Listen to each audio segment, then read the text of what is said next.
예상치 못하는 패스가 매 시즌마다 우후죽순으로 나오고 있습니다. 상대방을 예상치 못하는 타이밍에 바닥으로 내리꽂는 바운드 패스, 시선을 다른 곳에 두고 주는 노루 패스, 바로 덩크로 이어지게 해주는 엘리웁 패스, 그리고 팔꿈치 패스, 알까기 패스 등 이러한 어시스트들은 농구에서 대부분 포인트 가드로부터 많이 나오는데요. 이 역할을 부여받은 선수들은 일반적으로 키가 작지만 돌파 스피드가 매우 빠르고 볼 핸들링이 안정적이며 팀원들의 움직임을 조율하는 동시에 복잡한 상황에서도 꿀패스를 주는 넓은 시야를 갖추고 있습니다.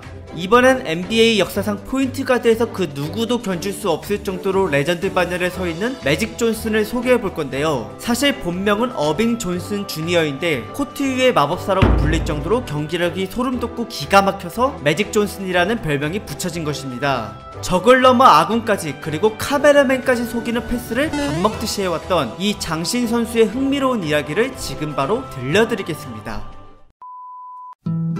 1959년 미시간주의 랜싱이라는 도시에서 6남매 중 한 명으로 태어난 어빙 존슨은 화목한 가정에서 자라서 그런지 성격이 매우 밝은 아이였으며 어릴 땐 제너럴 모터스 공장에서 차 부품 조립 일을 하는 아빠를 찾아가 폐품 등 여러 쓰레기들을 처리하는 걸 자주 도왔습니다. 그리고 아빠가 고교농구 선수 출신이다 보니 어빙은 농구를 쉽게 접할 수 있었고 하루종일 연습을 할 정도로 완전 꽂혀 살았는데요. 매일 아침 7시 30분만 되면 농구공 들고 밖으로 나가 하루 일과를 시작했다고 합니다. 시간이 흘러 고등학교에 진학할 무렵 농구 선수로 성공하겠다는 목표를 가진 어빙은 집 근처에 있는 섹스턴 고등학교로 가고 싶어 했습니다. 왜냐면 거기 학생들이 대부분 자신과 같은 흑인이었으며 미시간주의 농구팀들 중에선 최고 수준이었기 때문인데요. 하지만 그는 섹스턴이 아닌 에버렛 고등학교로 강제 입학하고 말았습니다. 그 원인은 당시 미국 교육부가 추진 중이었던 흑백 학생 통합 정책이었는데 과거 인종차별로 인하여 흑인과 백인의 학교가 따로 나눠진 상황을 바꾸고자 인종융합의 수단인 강제 버스 통학 제도가 만들어졌고 이는 흑인 학생을 백인 학교로 백인 학생을 흑인 학교로 버스에 태워 보내는 것이며 1970년대에 대대적으로 시행 중이었습니다.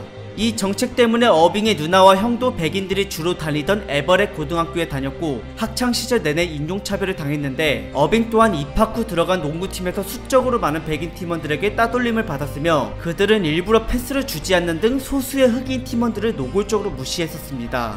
이에 열받은 어빙은 그들과 난투극을 벌이기도 했는데요. 다행히 코치의 개입으로 서로 간에 화해를 할 수 있었고 그 후 어빙이 압도적인 농구 실력과 덤으로 그가 가진 사교성을 보여주자 팀원들끼리의 차별은 사라지고 제대로 농구를 시작하게 되었습니다.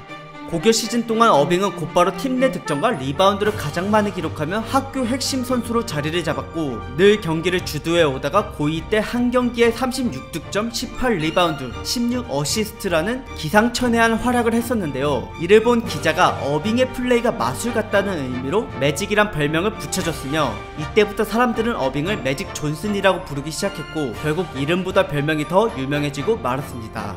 계속해서 코트를 휘어잡고 다녔던 매직 존슨은 96-97 시즌 졸업반 때 27승 1패로 미시간주의 우승을 이뤄냈으며 그 후 곧바로 많은 명문대학들로부터 오퍼가 들어왔는데 매직은 이들 중에서 집에서 가까운 미시간 주립대학교를 택했고 감독에게 포인트 가드로 뛰는 걸 약속받았습니다. 2m가 넘는 장신이었던 그가 포워드나 센터가 아닌 가드를 택한 이유는 고교 시절에 차 사고로 세상을 떠난 절친 때문이기도 한데요. 그는 레지 체스틴이라는 이름의 포인트 가드였었고 매일 1대1 농구를 같이 했던 매직에게 패스에 대해 많은 걸 알려줬다고 합니다. 그가 사고를 당해 사망했다는 소식을 듣자마자 하루종일 방에서 울기만 할 정도로 매직에게 레지 체스틴은 큰 존재였었고 이는 곧 매직이 주로 포인트 가드로만 뛰겠다는 결정의 여러 계기들 중 하나가 되었습니다. 자신이 원하는 역할에서 본격적으로 뛰게 된 매직의 경기력은 1학년임에도 불구하고 팀 공격의 중심을 맡을 정도였고 평균 17득점, 7.9리바운드, 7.4어시스트를 기록하며 다재다능함을 보여줬습니다. 큰 키임에도 불구하고 가드로 뛰면서 안정적인 드리블과 패싱 센스까지 갖춘 독특한 캐릭터 덕분에 그의 유명세는 점점 널리 퍼졌는데요. 그러다 때마침 그보다 1년 먼저 대학 커리어를 시작한 레리 버드라는 특급 유망주와 함께 매스컴의 집중을 받게 되었습니다. 버드는 당시 경기당 평균 30득점을 넘기며 인디애나 주립대학교를 이끌고 있었는데 매직의 대학 2년차 78-79 시즌에 그 둘이 전체 대학 토너먼트에서 맞붙게 된 것입니다. 그것도 결승에서 말이죠. 세계의 라이벌 대결이라고 불릴 만큼 이 경기는 이전보다 훨씬 많이 농구 팬들을 경기장과 TV 앞으로 끌어들였고 그들의 응원 속에서 두 팀의 경기가 시작되었는데요. 이날 승자는 매직 존슨이었습니다. 당시 인디애나 주립 때는 거의 버드의 원맨 팀이었기 때문에 버드에게 두세 명 수비를 집중 마크했었고, 이로 인해 버드는 평상시보다 훨씬 저조한 경기를 펼칠 수밖에 없었습니다. 이렇게 우승과 함께 MOP 상까지 받은 매직은 1979 NBA 드래프트로 뛰어들었고, 여기서 당당하게 첫 번째로 뽑혔으며 팀은 서부의 LA 레이커스였습니다.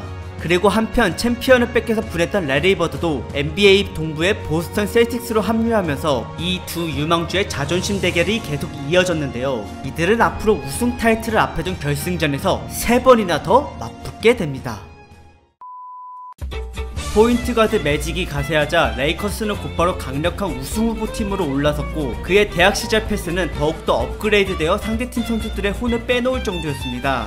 2m 6cm의 신장에서 나오는 스피드와 순발력은 믿을 수 없을 정도로 재빨랐고, 긴 다리를 이용한 큰 복폭과 엇박자 드리블은 상대 수비수가 갈피를 못 잡게 만들었으며, 긴 팔과 강한 손아귀 힘으로 공을 이리저리 흔들어대다 보니 상대편은 어디로 패스할지 아니면 과연 패스를 하긴 할 건지라는 타이밍을 캐치해내기가 쉽지 않아서 속공 때만 되면 매직으로부터 파생되어 나오는 공격에 속수무책으로 당하기만 했습니다. 그리고 만약 매직의 돌파를 멈추게 했더라도 그는 곧바로 포스트업 상태로 바꾼 뒤 몸을 등지고 강한 힘으로 상대를 밀어댔으며, 그러는 와중에도 뒤통수에 눈을 달고 킬패스를 찔러줬습니다. 게다가 미드슛까지 장착이 되어 있어서 드립을 맞겠다면 거리를 벌리기도 참 애매했습니다. 아무튼 강력한 힘으로 내리꽂는 바운드 패스와 시선은 딴 데 두면서 어디로 튈지 모르는 매직의 노루 패스 혹은 드리블 후 레이업은 항상 여러 수비수들의 시선을 쏠리게 했고, 그 덕에 나머지 팀원들이 수월하게 공격할 수 있었습니다. 이렇게까지 실력 좋은 장신 포인트 가드는 NBA 역사상 처음이었으며, 거기에 천진난만한 성격과 웃는 것까지 매력적이었기에 많은 팬들은 매직에게 열광하였고, 그 결과 그는 루키 시즌임에도 불구하고 올스타에 뽑힌과 동시에 심지어 팀을 플레이오프 마지막 동부 서부 왕끼리의 대결인 결승전까지 이끌었습니다.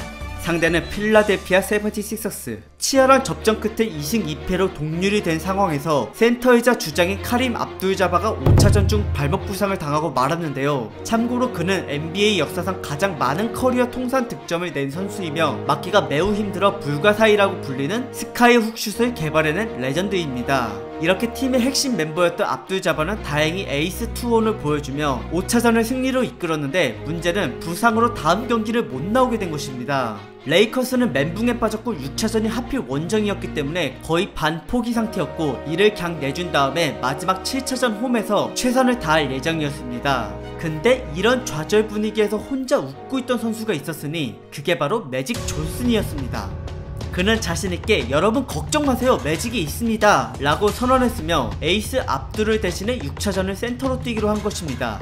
일반 센터보단 키도 작고 이제껏 포인트 가드로만 뛰었던 선수가 갑자기? 이렇게 감독을 포함해 많은 팬들은 이 원정에서 우승한다는 거에 큰 기대를 하지 않았고, 근데 그것이 실제로 일어났습니다.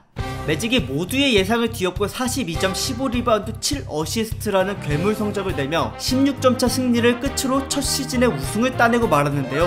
당시 그의 플레이 스타일은 일반 센터처럼 골밑에만 있는 게 아니라 기존에 하던 방식으로 경기를 풀어나갔을 뿐이었습니다. 다만 차이점은 전부 다 미드슛과 돌파 후 레이업 등의 공격을 더 과감하게 많이 시도하였고, 거기에 상대 수비수들이 잘 대처를 못해서 실점뿐만 아니라 자유투를 14개나 줄 정도로 많은 파울을 저질렀던 것입니다. 그렇게 팀을 위기에서 구해낸 매직은 20살의 나이에 최연소로 파이널 MVP를 수상하였고, 이 기적 드라마를 쓴 시점 이후로는 많은 인기와 명예를 쓸어담기 시작했습니다. 감독과 힘겨루기를 할 수 있을 정도로 팀 내 입지에선 최고 수준이 되었지만 2년차 시즌 도중에 큰 무릎 부상을 당하는 바람에 45경기를 결장하였고 플레이오프도 탈락했습니다. 부상으로 인해 운동 능력이 어느정도 하락하였고, 당시 감독은 매직이 스피드를 내야 하는 포인트 가드로 계속 뛰다간 무릎이 더 악화될 걸 염려해 그에게 다른 포지션을 제안하였고, 기존 역할에 대한 임무는 백업 선수에게 더 많이 부여하기 시작했는데요. 하지만 매직은 죽어도 포인트 가드를 해야겠다고 주장하면서 요구를 안 들어줄 시 다른 팀으로 가겠다는 언론 플레이를 하기도 했습니다. 이렇게 감독과 매직의 갈등 속에 있던 레이커스 구단은 결국 매직의 손을 들어줬고 바로 새 감독으로 교체해줬으며, 이로써 흔들렸던 입지를 다시 되찾은 매직은 3년차 82-82 시즌을 또다시 루키 시즌처럼 공격을 주도하면서 팀을 이끌었습니다. 무릎 부상으로 전부 다 속도는 하락했지만 매직의 경기력은 오히려 더 좋아졌습니다. 볼 핸들링은 현란함을 넘어 기괴할 정도로 수비수를 혼란에 빠뜨렸으며 패스 모션과 파워는 더 간결하고 강해지면서 마치 레이저를 쏘는 듯한 느낌이었습니다. 카메라맨까지 속일 정도였던 매직의 표정 연기력과 패스는 심지어 같은 동료들도 헷갈려 했는데요. 순간의 방심으로 패스받는 타이밍을 놓쳐 턴오버를 유발한다면 곧바로 매직에게 폭풍 갈굼을 당하는 게 일상이었고, 이 때문에 매직의 패스를 받아낼 수 있었던 선수만 레이커스에서 뛸 수 있다는 암묵적인 조건이 생겨날 정도였습니다. 비록 이렇게 예측하기 어려운 패스일지라도 그저 본능적으로라도 받아서 득점만 하면 되었기에 크게 문제가 되진 않았고, 그 결과 매직은 3년차 정규 시즌에 경기당 평균 어시스트 2등을 찍었으며 거기에 더 나아가 플레이오프 때 단 한 번도 패배 없이 8연승으로 결승까지 내달렸습니다. 상대는 전에 이기고 우승했던 필라델피아. 2년 만에 다시 결승에서 만난 둘의 대결은 4대2로 레이커스가 압승했고, 이렇게 매직은 두 번째 챔피언 타이틀을 얻었으며 또 파이널 MVP를 차지해내면서 81-82 시즌을 최고로 마무리했습니다. 물이 오를 대로 오른 매직은 그 다음 2년 동안 두 번 연속 정규 시즌 어시스트 왕의 자리에 오르기까지 하는데요. 이렇게 매직은 NBA에서 가장 최고라고 불려도 무방할 정도로 훌륭한 커리어를 쌓아 올리고 있었습니다. 하지만 이때 그의 창창한 앞길에 장애물이 하나 있었으니 그건 바로 대학 때 매직에게 패하고 이를 갈고 있었던 라이벌 래리 버드 선수였습니다. 매직이 두 번째 어시스트 왕을 차지했었던 83-84 시즌부터는 이 둘의 피 터지는 자존심 대결이 펼쳐졌는데, 전 세계가 주목할 정도로 대단했던 그때 당시의 경기와 그 이후의 이야기는 너무 많은 탓에 2부에서 다루도록 하겠습니다. 네, 준비한 영상은 여기까지고 시청해주셔서 감사드립니다.